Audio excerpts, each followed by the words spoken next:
గౌతమ్ అయితే ఇంటికి వస్తూ ఉంటాడు. ఇంతలో అక్కడ ఎక్కడ మళ్ళీ కనిపించకపోవటంతో మళ్ళీ, మళ్ళీ అని చెప్పేసైతే ఇల్లు మొత్తం వెతుకుతూ ఉంటాడు. ఎంతకీ మళ్ళీ కనిపించకపోవటంతో చాలా కంగారు పడిపోతూ మళ్ళీ, మళ్ళీ ఎక్కడ ఉన్నావు నువ్వు అని చెప్పేసైతే అడుగుతూ ఉంటాడు. ఎంతకీ పలకపోవడంతో అక్కడ ఉన్న వాళ్ళ అమ్మ దగ్గరికైతే వెళ్ళి, "ఏంటమ్మా మళ్ళీ కనిపించటం లేదు. ఎక్కడికి వెళ్ళింది?" అని చెప్పేసైతే అడుగుతూ ఉంటాడు. ఆ మాటలు వినగానే అక్కడ ఉన్న వాళ్ళ అమ్మ అయితే, "అక్కడ ఉంది కదా మాలిని అదేదో పిచ్చి, పిచ్చి మాటలు మాట్లాడింది. ఆ మాటలకు మళ్ళీ కరిగిపోయినట్టు ఉంది తన బిడ్డను అయితే మాలినికి ఇచ్చేయమంది. తను ఇచ్చేయడానికి బయలుదేరిందో ఏమో అని చెప్పేసైతే అంటూ ఉంటుంది. ఆ మాటలు వినగానే అక్కడ ఉన్న గౌతమ్ అయితే ఒక్కసారిగా షాక్ అయిపోయి వాళ్ళ అమ్మనైతే చూస్తూ ఉండిపోతాడు. అవునురా!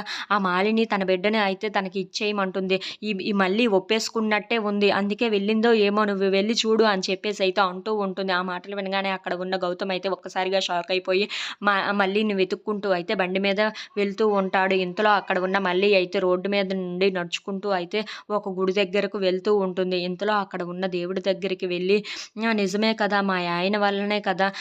మా అక్క అయితే బిడ్డను కోల్పోయింది. ఇప్పుడు నేను బిడ్డని ఇచ్చేస్తే సరిపోతుందో ఏమో! నా బిడ్డని నాకు ఇవ్వాలని లేదు. కానీ అక్కకి ఇంత బాధ పెట్టినా మేమే కదా!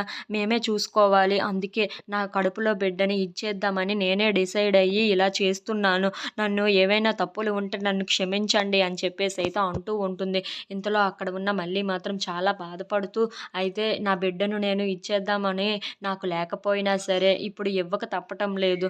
నా వల్లనే నా భర్త వల్లనే నా యక్క ఇంత బాధపడింది. తన బిడ్డను కూడా తను కోల్పోయింది. దానివల్ల నేను ఇవ్వాలనుకుంటున్నానని చెప్పేసైతే అంటూ ఉంటుంది. If you like this video please like, share and subscribe friends.